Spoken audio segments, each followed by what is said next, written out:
Spoiler ahead. Watch out and take care. Mr. Saman, an injured park ranger, is holding a news conference to discuss the operation to kill a massive elephant.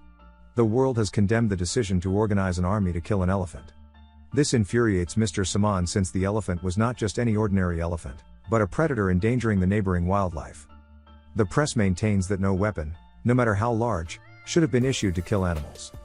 Mr. Saman reports that the elephant-shaped monster has killed 977 animals and 41 people. The journalists are taken aback. Mr. Saman also highlights that the single error they made was deploying fewer soldiers, which resulted in the elephant trampling all of them. Mr. Saman is the only survivor because a man dressed in black, Yujiro, arrived to decapitate the elephant. When Mr. Saman describes how the man in black costume tackled the animal with his bare hands, the media are astonished. The journalists do not appear to believe it because it makes no sense to them.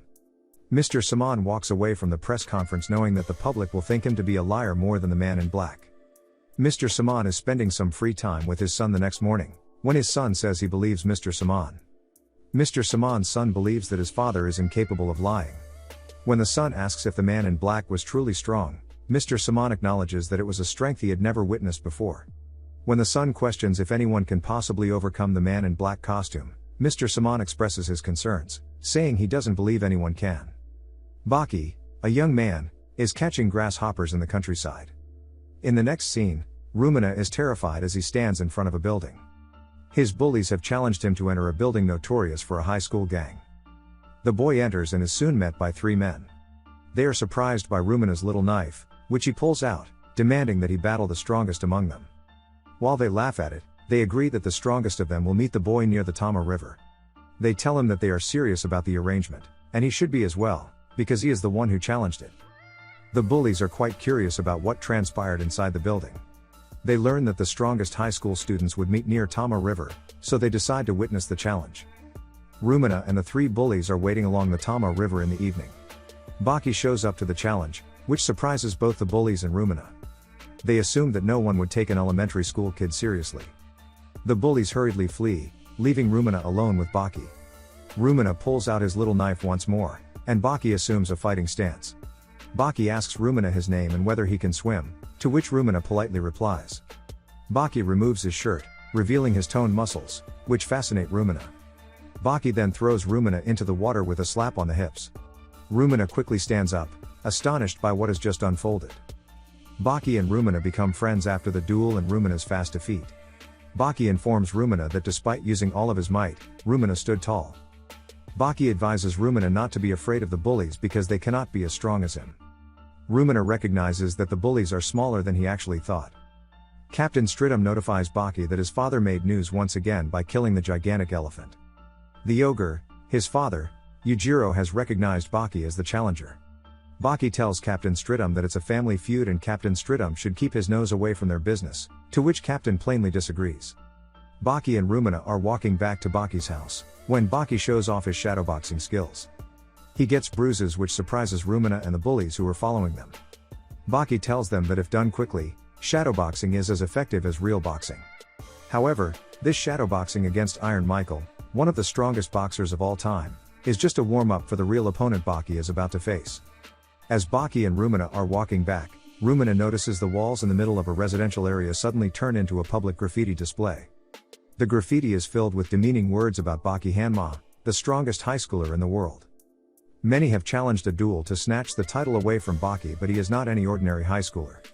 As he cannot be defeated in a duel, the immature kids write demeaning words to insult Baki in the walls around his house. As they arrive to the house, Baki starts to stretch. Rumina was impressed by Baki's inhuman flexibility.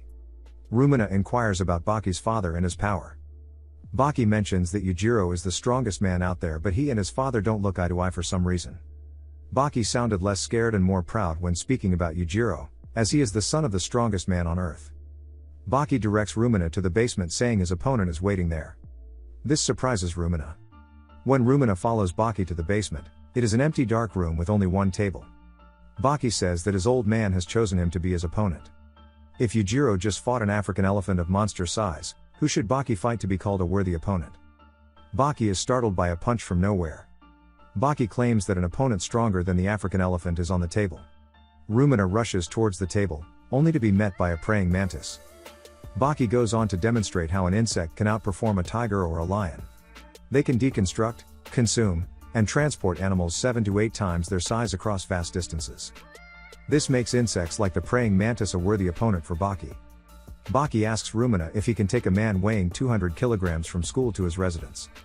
Rumina believes it is impossible. So, Baki remarks that it is very easy for insects to jump over 10-story buildings, carry and devour things 8 times their size. They would have been deadly if they were anywhere near human size. Rumina understands how powerful an insect can be, but the praying mantis is not a monster of human size. Baki says that near the Tama River, he made Iron Michael fight with him through his imagination. He will once again make a great imaginary opponent of a 100 kilograms praying mantis and defeat it. Baki started to fight the praying mantis, which turned out to be scarier than he could have apprehended. As Baki keeps fighting the imaginary enemy, he becomes nervous and tries harder. Rumina starts to see the invisible opponent as well and follows the fight. He is in disbelief when he sees the imaginary wall damage and the bloodbath during the duel, thinking it isn't necessary to go this far. Being unable to make any deadly punch, Baki transforms his fighting style to Mantis martial arts form. It was created by a priest who studied Mantis fighting and created one of the greatest martial arts forms of the time. After infusing animal forms, Baki is able to defeat Mantis by finding his weak point. Captain Stridum visits Yujiro in a hotel. Yujiro is swimming in a pool where the water speed is 20 km an hour. Captain informs Yujiro how Baki defeated a 100 kg mantis. However, Yujiro finds it funny that Baki still fights imaginary opponents and doesn't seem to praise Baki for his skills.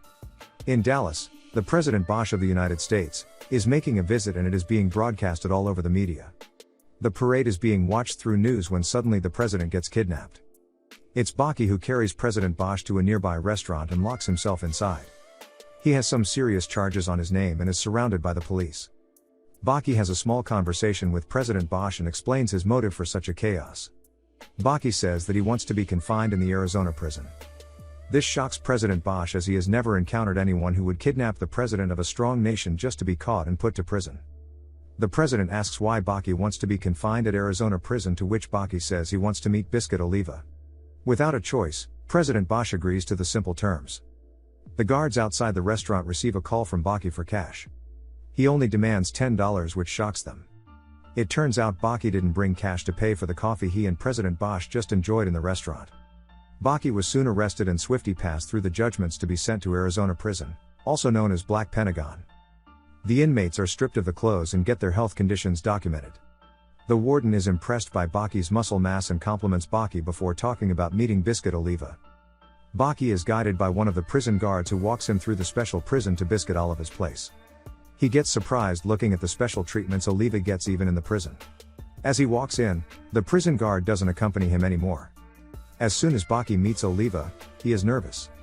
Oliva knows why Baki wants to fight him. Baki wants to defeat Oliva as a challenge towards his father, and defeating Oliva will mean that he is prepared to fight Yujiro. However, Oliva is an amendable fighter. Among 4,000 inmates in Arizona prison, Oliva is the strongest. Baki feels embarrassed as Oliva doesn't consider him as an opponent. Feeling neglected, Baki takes a step forward and punches Oliva in his face. However, Oliva is unbothered, making Baki feel ashamed that his punches are not strong enough to even budge Oliva. Oliva tells Baki that he will be staying with the second best fighter in the prison, with whom Oliva has a duel planned. Baki is soon taken to his room. There are 5 beds in his room and the first person he meets is Iron Michael. Thinking of him as the second strongest, Baki starts asking questions. However, he soon learns that Michael is not even in the rank of top 10 fighters in the prison. Michael says he doesn't care about the ranks as he doesn't want to die young. This makes Baki speechless.